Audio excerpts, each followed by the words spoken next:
थंडीमध्ये भरपूर प्रमाणामध्ये आवळे येतात आणि आवळा म्हटलं की बहुगुणी असा असतो. आवळ्यामध्ये व्हिटॅमिन सी आणि अँटीऑक्सिडंट भरपूर प्रमाणामध्ये असतात, ज्यामुळे इम्युनिटी वाढते, पचनक्रिया सुधारते, त्वचा आणि केसांचे आरोग्यसुद्धा सुधारते. मग एवढा सगळे फायदे असलेला हा आवळा रोजच खायला जायला पाहिजे. तर यासाठी वर्षभर टिकाऊ आवळा कँडी आपण तयार करून साठवून ठेवू शकतो. त्याचबरोबर लहान मोठी आवडीने खातील इतकी छान आवळा कँडी तयार करून घेऊ शकतो. तर चला मग या रेसिपीला सुरुवात करूयात. अगदी सहज सोपी अशी रेसिपी आहे. तर त्यासाठी हा व्हिडिओ तुम्ही शेवटपर्यंत पूर्ण बघा. तर वर्षभर टिकाऊ साठवणीतली आवळा कँडी अगदी केमिकल फ्री तयार करण्यासाठी अगदी परफेक्ट असं प्रमाण घेऊन मी तुम्हाला कँडी करून दाखवणार. त्यासाठी इथे मी भरपूर प्रमाणामध्ये आवळे घेतलेत.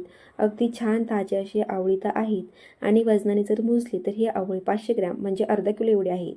तर सुरुवातीला आपल्याला काय करायचे, ही आवळीनं मस्त अशी वाफवून घ्यायची. आता वाफवण्यासाठी मी अशा प्रकारे इडली पात्राचा वापर करते. भरपूर प्रमाणामध्ये मी आवळे यामध्ये घालते. यावरती झाकण ठेवायचं आणि मस्त याला वाफवून घ्यायचं. अगदी 10 ते 15 मिनिटांमध्ये इझिली हे आवळे मस्त असे वाफून होतात आणि पटकन असे वाफले जातात. तर त्यासाठी मी ते इडली पात्राचा वापर करते. तुमच्याकडे जर असेल तर अशा प्रकारे वापर करा, नाहीतर छान असं एखाद्या भांड्यामध्ये पाणी ठेवा आणि त्या पाण्यावरती ताट ठेवून याला वाफवून घ्यायचं. अगदी झटपट असे वाफून होतात. तर बघा अगदी काही मिनिटांमध्ये आवळे मस्त असे वाफवून झालेत. आवळ्यांना जर जवळून बघितलं तर त्याच्या इझिली अशा पाकळ्या मोकळ्या होतील, इतके छान हे वाफवले गेलेले आहेत. तर इथे आपण गॅस बंद करणार आणि आता हे आवळे एका प्लेटमध्ये काढून घ्यायचे. तर सुरुवातीला हे आवळे आता खूप जास्त गरम आहे, त्याला अगदी हलकं असं मी थंड होऊ देत आहे. थंड झाल्यानंतर आपण हे आवळीनं मस्त पाकळ्या करून घेणार. तर बघा पटकन याच्या पाकळ्या तयार होतील, इतके छान हे वाफवले गेलेत आणि पाकळ्या करायला सुद्धा काही आपल्याला त्रास होत नाही. अगदी इझिली अशा पाकळ्या इथे तयार केल्या जातात. अगदी हाताने मोकळ्या मोकळ्या होतात. नाहीतर तुम्ही अशा प्रकारे दोन्ही हातांच्या मधात, दोन्ही तळव्यांच्या मधात अशा प्रकारे जर आवळा दाबला ना तर पटकन अशा याच्या पाकळ्या तयार होतात. तर सर्व आवळ्यांच्या अशा प्रकारे मी तर पाकळ्या तयार करून घेतल्या. तर चला आता मस्त अशी आवळा कँडी तयार करून घेत आहोत. तर त्यासाठी इथे एखाद्या भांड्यामध्ये आपल्याला साखर घालून घ्यायची. आता आवळा कँडी तयार करतो तर त्यासाठी तर साखर लागणारच. आता 500 ग्रॅम आवळ्यांसाठी इथे मी फक्त 200 ग्रॅम साखर घेणार आणि एवढ्या साखरेमध्ये आवळा कँडी अगदी परफेक्ट अशी तयार होते. खूप जास्त गोड नाही किंवा खूप जास्त आंबट नाही, अगदी छान अशी लागणारी इथे आवळा कँडी तयार होते. तर इथे 200 ग्रॅम एवढी साखर घेतली. त्यामध्ये एक दालचिनीचा तुकडा टाकला, 2 ते 3 छान अशा वेलच्या आपण तोडून टाकायच्या आणि यामध्ये मी मीठ टाकायचं तुम्हाला दाखवलेलं नाही, पण यामध्ये अगदी चवीप्रमाणे यामध्ये थोडंसं मीठ घालायचं. मिठाने या आवळ्याला अगदी छान असा स्वादसुद्धा येतो आणि चव तर अगदी छान लागते. तर आता हे आपण आवळ्याच्या फोडी किंवा ह्या पाकळ्यांना आता ह्या साखरेमध्ये घालून घ्यायचा. आता सुरुवातीला गॅस इथे चालू करायचे नाही, हे दोन्ही छान असं एकत्रित करायचं. पूर्णपणे एकत्रित केल्यानंतर अगदी लो गॅस चालू करायचा आणि कमी गॅसवरती आपल्याला हे छान असं अगदी अलगद असं एकत्रित करून घ्यायचं. ह्या आवळ्याच्या फोडी आणि साखर छान असं एकत्रित झालं की साखरेला अगदी थोडंसं ओलसरपणा तर तुम्हाला दिसायला लागतो. आता ह्या वेळेला तुम्हाला गॅस इथं चालू करायचा आणि कमी गॅसवरती आपण परत एकदा एकत्रित करून घेणार आणि यावरती झाकण ठेवणार. झाकण ठेवल्यामुळे काय होतं ना, याला पाणी सुटल्यासारखं होतं.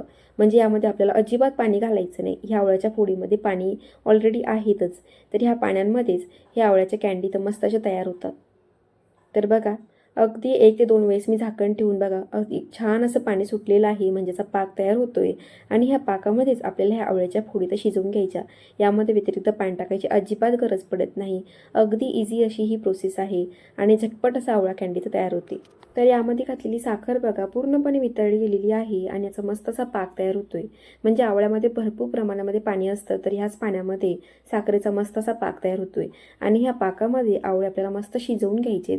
जोपर्यंत ह्या आवळी अगदी ट्रान्सपरंट अशी दिसायला लागत नाही तोपर्यंत आपल्याला मस्त असा शिजवून घ्यायचा. त्याचबरोबर हा साखरेचा पाक ना पूर्णपणे जोपर्यंत त्याची एक तार बनत नाही ना तोपर्यंत याला आटवून घ्यायचं, शिजवून घ्यायचं, म्हणजे मस्त अशी आवळी कँडी तयार होते. आता सुरुवातीला हे खूप जास्त पातळ असा पाक इथे तयार झाला आहे, पण हा पाक अगदी घट्टसर होईपर्यंत आपण हे शिजवून घेतोय. म्हणजे आवळेसुद्धा मस्त असे त्याच्यामध्ये अगदी छान पाक मुरला जाईल आणि हे अगदी दिसायला अगदी ट्रान्सपरंट असे दिसायला लागतील तोपर्यंत आपण यामध्ये शिजवणार. तर बघा अजूनही ते अगदी असे पूर्णपणे ट्रान्सपरंट दिसत नाही आणि अजूनही हा पाक अजूनही सैल असाच वाटतोय. तर आपल्याला छान एक तारी पाक होईपर्यंत याला शिजवायचं, म्हणजे छान ज्युसी अशी आपल्या आवळा कँडी तयार होते. तर बघा इथं आपण हा पाक चेक करून बघूयात, अगदी याची परफेक्ट अशी एक तार बनती का नाही ती.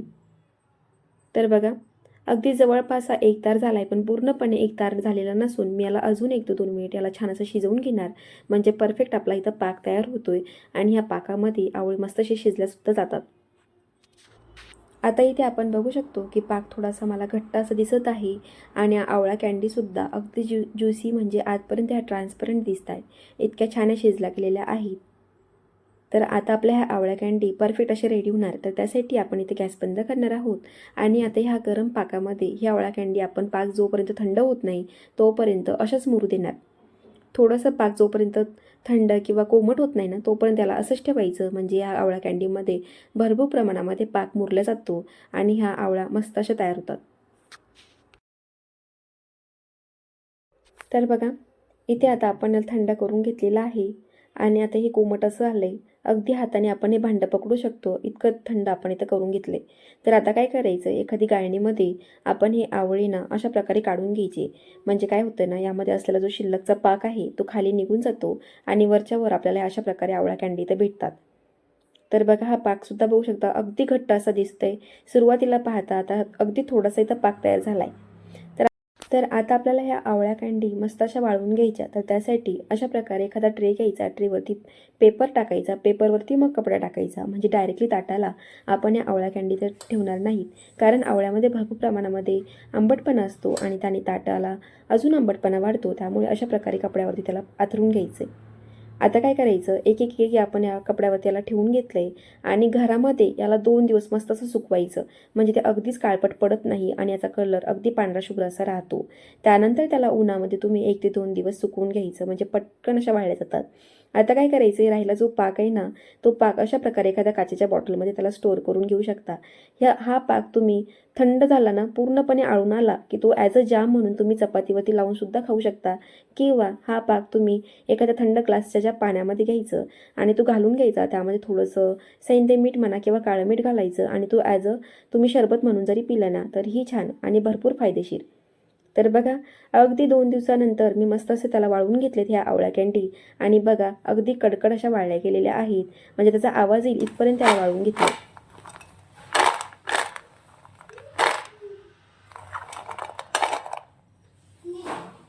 आणि बघा दिसायला तर किती सुंदर अशा आवळ्या कँडी तयार झाल्यात. वाळवायला ठेवलं तेव्हा भरपूर प्रमाणामध्ये मी वाळवायला ठेवलेल्या होत्या, पण इतक्या छान लागतात की ते वाळवून होऊस तरच मी त्याच्यातल्या भरपूर अशा आवळ्या इथं खाल्ल्या गेलेल्या आहेत. अगदी माझ्या घरामध्ये लहान मुलं आहेत, त्यांनी सुद्धा आवडीने खाल्ल्यात. त्यामुळे अगदी थोड्याशा प्रमाणामध्ये ह्या वाळवून इथं तयार झाल्यात. तर अशा प्रकारे तुम्ही भरपूर प्रमाणामध्ये आवळा कँडी तयार करू शकता. तयार करून मस्त साठवून ठेवू शकता. वर्षभर ह्या मस्त राहतात आणि केमिकल न घालता सुद्धा अगदी पांढरशुभ्र अशा येतात. बनवायला सोपा, खायला तर खूप छान आणि बहुगुणी आवळा असल्यामुळे तुम्ही लहान मोठं सर्वांना जरी दिला ना तरी ते आवडीने खातील इतक्या छान सुद्धा आहे. तर मग साठवणीतली आवळा कँडी अगदी केमिकल फ्री तुम्ही प्रवासामध्ये न्या, सहज खा, रोजच खा, अगदी फायदेशीर अशी आहे. तर मग रेसिपी तुम्हाला आवडली असेलच तर हा व्हिडिओ तुम्ही नक्की करून बघा. अगदी सहज सोपी अशी रेसिपी आहे, सर्वांनाच जमेल इतकी छान अशी सुद्धा आहे. त्यामुळे नक्की ट्राय करा. ट्राय केल्यानंतर मला कमेंट करून नक्की कळवा. आणि नेहमीप्रमाणे मी तुमच्यासोबत अगदी सहज सोप्या अशा रेसिपी शेअर करते आणि परफेक्ट असं प्रमाण वापरून मी तुम्हाला सांगतसुद्धा असते. त्यामुळे अगदी परफेक्ट प्रमाणामध्ये तुम्हाला 1 किलोचं जरी प्रमाण पाहिजे असेल तरीसुद्धा अशाच प्रमाणामध्ये तुम्ही वापरून त्याचं मस्त 1 किलोच्या अशा आवळा कँडी तयार करून घेऊ शकता. तर व्हिडिओ तुम्हाला कसा वाटला ते सांगण्यासाठी तुम्ही मला कमेंट तर कराच. त्याचबरोबर लाईक, शेअर आणि सबस्क्राईब करायला अजिबात विसरू नका. त्याचबरोबर बेल आयकॉनला सुद्धा प्रेस करा, जेणेकरून तुम्हाला माझ्या चॅनलचे नोटिफिकेशन मिळून जातील. आणि हो, हा व्हिडिओ तुम्ही संपूर्ण बघितला यासाठी तुमचे मनापासून धन्यवाद.